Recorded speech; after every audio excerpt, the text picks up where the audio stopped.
Pick up the stars tonight.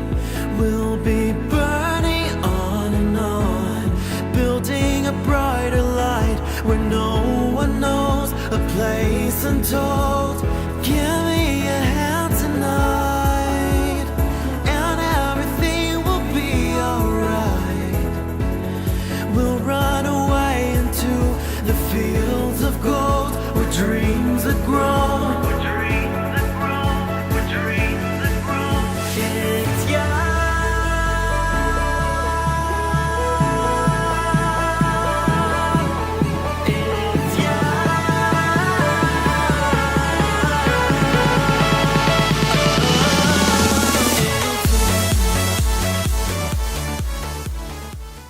Hello Capricorn, this is Inspire 2016 with your weekly tarot reading for the week commencing the 26th of February until the 4th of March 2018.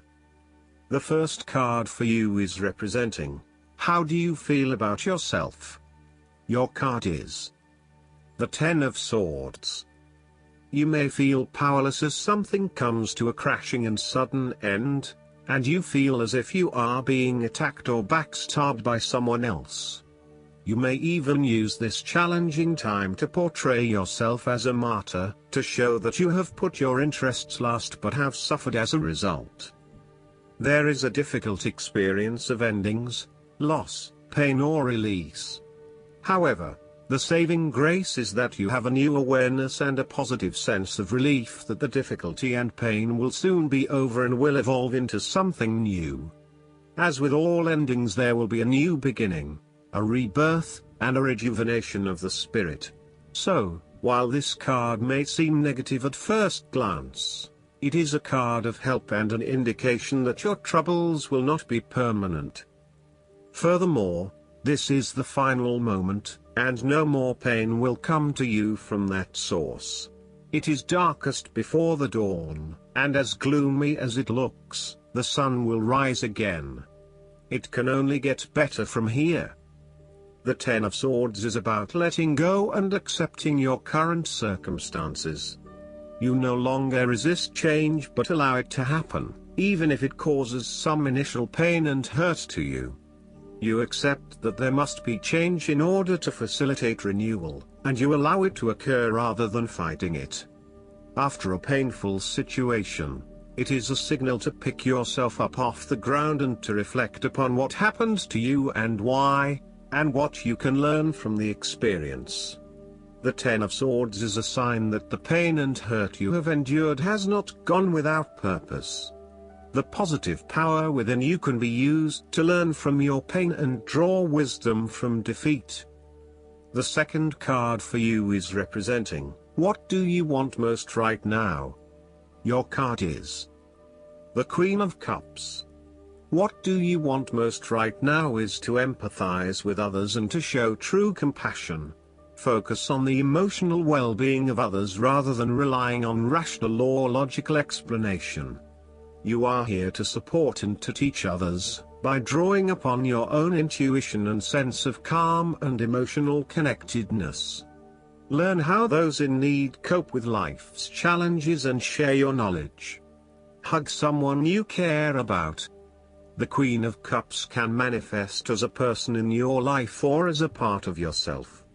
There might be a mature female significant figure in your life, most likely from water signs. She is often like a mirror, reflecting the hidden depths of others back to them, so they can see their own mysteries for themselves. Thus, the Queen of Cups indicates that you need to trust your intuition and listen to your inner voice. Trust the sensations and the feelings you are getting from your outside environment. One of the greatest assets of the Queen of Cups is her ability to sense the needs of those around her. Due to her associations with the element of water, the Queen of Cups can be passive and receptive. Her sensitivity draws those who struggle and suffer towards her. In many ways, she is a safe harbor for others. Her ability to connect on a soul level enables her to remedy the broken hearts of others. Her warmth and genuine caring make her a beacon of light. Because she is so responsive to the feelings of others, the Queen of Cups must constantly uphold her boundaries between herself and others. If not properly protected, the Queen of Cups can lose her own sense of self. This is her greatest vulnerability. The Queen of Cups tends to think with her heart, rather than her head. She may lack common sense and rationality, but she is highly intuitive and sometimes psychic and dreamy. Similarly, if you are finding that the logical approach is not working, then the Queen of Cups encourages you to follow your heart and not your mind. You may be required to turn inward and explore your emotions about a particular situation. The Queen of Cups symbolizes achievements made possible by the use of imagination and creativity.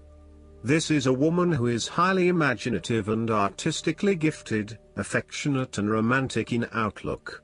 She is often involved in creative or literary pursuits, and enjoys art, good music, literature and things of beauty. Therefore, you may be more inclined to pursue creative projects, particularly if it acts as a form of self-expression. The third card for you is representing your fears. Your card is the Queen of Pentacles. You are afraid and feeling worried about whether you can be financially independent, while also still maintaining your family connections. You may be concerned that if you invest in your career or financial well-being, you might not have enough energy to invest in your family. Sometimes, you just cannot do everything and you will need to make some choices. You are also becoming very consumed in your work. You may be placing your career before your family or your relationships, and this is having a detrimental impact. Of course, this may be okay on a temporary basis, but you need to assess its long-term impact. To rebalance your life, you may find a release by returning to a favorite nature spots and allowing yourself to take in this fresh, natural energy. You may also find that you become a bit of a homebody and somewhat isolated from others. If so, you need to fight this urge and keep in touch with your friends and family, as they will be a great help and support to you. At times, the Queen of Pentacles may suggest that your tendency to mother those you care about is actually becoming more like smothering. Your intentions are good in that you love to cook, clean, nurture and care for those around you, but there may be a point at which you need to let others be accountable for their own upkeep. You cannot always be the one doing the laundry or cooking the dinner. Sometimes you need to step back and let others take on the load. Similarly, you may reach a point where you are investing so much time looking after others that you find you are neglecting yourself. Again, step back and let others take on some of the household responsibilities. The fourth card for you is representing what is going for you. Your card is the Four of Wands. This is the time to get together with your family and friends and to celebrate all the wonderful times that you have had together. Often, this card reflects the holiday period where you get together with the extended family and join in a celebration. Alternatively, it may be as simple as inviting your closest friends over for an intimate dinner and a few glasses of nice wine. The Four of Wands often points to a marriage, engagement, birth of a child, a birthday, graduation or other type of celebration that marks a special milestone. If you have been working on a project, you will reach an important milestone and will have cause to celebrate. You have completed a significant phase of the project and can feel very proud of what you have accomplished so far. This card augurs a time of joy and satisfaction in life and represents the personal gratification of a job well done, a goal attained, and a vision beginning to be realized. Given the Four of Wands is closely associated with the home environment, you may be working on improving or renovating your home. You may have recently purchased a new home or are very close to finding a new home and getting ready to settle down in your new environment. The Four of Wands indicates peace and harmony. You may find a refuge from the turmoils of life, perhaps by meeting someone new in a romantic setting, or by finding a new place to live that is away from it all. If you have been experiencing any disagreements with others, now will be the time to make a peace offering and instead focus on creating harmony in the relationship. The Four of Wands provides encouragement when things seem too daunting. The card serves as a reminder that most things in life do not come easily, and so when you do accomplish a major milestone, you should be proud of everything that you have achieved. The Four of Wands is also representative of move from one stage to another, and moving past mistakes and challenges to a place of peace, acceptance and happiness. The fifth card for you is representing what is going against you. Your card is the Three of Wands. There may have been some unexpected delays and creative blockages to your path.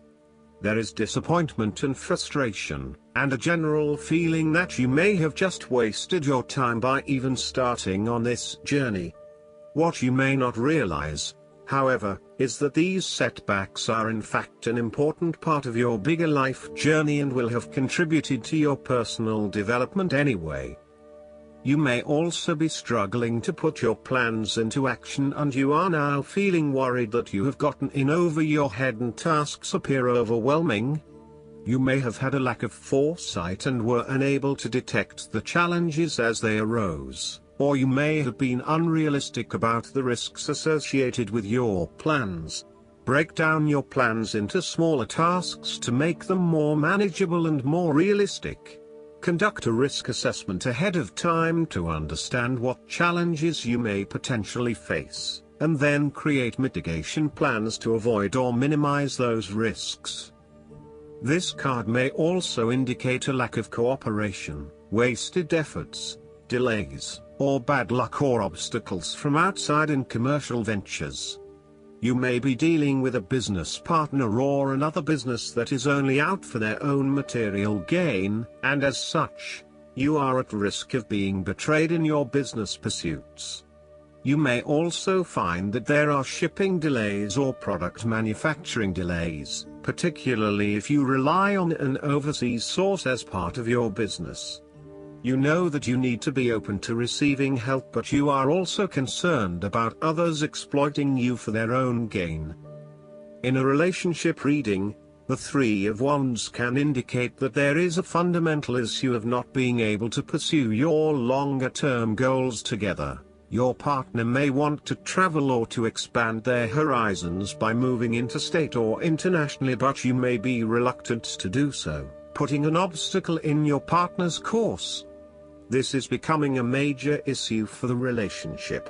For the relationship to work in the long term, you need to work this out together and come to a compromise. The last card for you is representing the likely outcome that you may have. Your card is the Queen of Swords. You will meet a female significant figure who is most likely from the air sign that can help you, who is stern and composed, and without much feeling. If you are single, she might be someone that you're looking forward to be your partner. On the other hand, this card also represents the intellect's ability to judge and discern impartially, without the influence of emotion or sentimentality. She likes to know the how, what, why, where, when and who of everything to help her make sense of her environment and to better understand others. It is not that she does not care about others, but she connects to other people through an intellectual understanding rather than an emotional understanding. The Queen of Swords is a sign that you need to be independent in thought and in judgment. You must use your unbiased intelligence in order to make a judgment of a particular situation, drawing upon every piece of information and fact that you have gathered along the way. Empathy or compassion towards others may distract you from the task at hand, so it is important that you think with your head and not with your heart at this particular time. Do not let emotion get in the way. Rather, use fact and logic to make your decisions. The Queen of Swords also has an innate ability to tell it like it is. She is a quick thinker and highly perceptive, and as such, she can cut through the noise and confusion to get straight to the point. There is certainly no beating about the bush, or softening of her comments, opinions and thoughts. She is upfront and honest about her opinions, and expects the same from others. The best way to interact with the Queen of Swords, therefore, is to remain as impartial as possible, and to present your thoughts and opinions concisely and honestly. Last but not least, the guidance card for you is the Awakening. It is time to review your plans, according to this card, and look at things from a new perspective. Ask yourself, is it possible that a different approach would work better? Although it may feel like events have come to a standstill, this is temporary. So, make use of the extra time you've been given to rethink your strategies. You may need to step outside of the norm and the mainstream right now and embrace your unique and eclectic beliefs or attitudes. It's also a good moment to be generous with your time, attention, and gifts. This tithing is returned by the universe manifold to you. Additional meanings of this card: epiphanies, selflessness, unexpected life changes, the need for patience, the power that lies in being oneself, unusual solutions. Archangel Gabriel is the angel who helps people become divine messengers of love. When you speak, think, and act from a place of love, others are irresistibly drawn to you. I hope that you enjoy everything, and if you like the reading, just please click subscribe and you will get instant notifications every time we publish a new video right to your YouTube. Thanks.